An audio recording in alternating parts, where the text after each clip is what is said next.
Lakeland Regional Health Medical Center says the recent rise in cases has led to an increase in its hospital deaths. Awful situation. For that reason, the hospital tells 10 Tampa Bay it is adding a portable refrigerated unit in addition to the hospital morgue. In a statement, it said each surge during the pandemic has caused more deaths than normal at our medical center, and we take the appropriate steps to properly handle the bodies of the patients who pass away. Well, Lakeland Regional says it's not at capacity, but its workers are really feeling the strain of COVID. 10 Tampa Bay's Jenny Dean is live there this morning. Good morning, Jenny. Good morning. Let's go over the numbers released by the hospital, the numbers of COVID patients that they have here right now.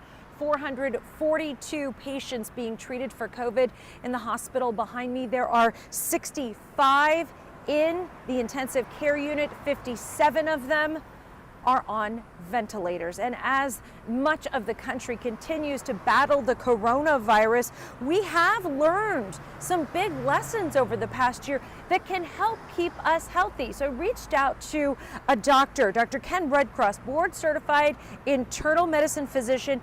His practice is very patient focused. He has even written a book on the importance of the doctor-patient relationship. And he says the communication with your doctor is more important than ever, especially when it comes to preventing coronavirus and other illnesses.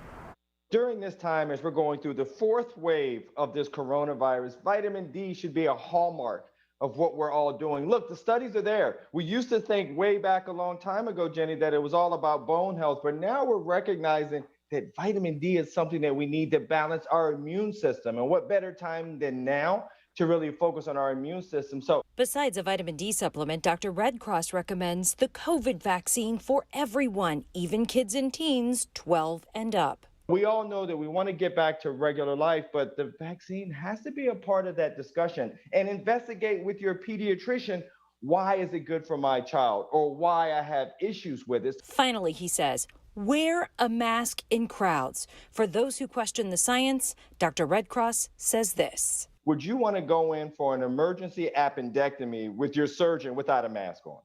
Would you want your surgeon leaning all over you, cutting, opening, suturing with no mask?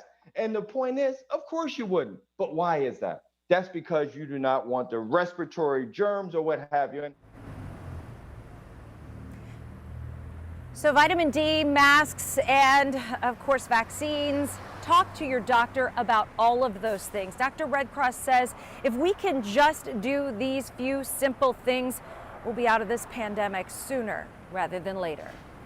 The doctor making it plain to make his point. By the way, if you want to get a vaccine, treatment, or a test, we have a list of locations on 10tampabay.com.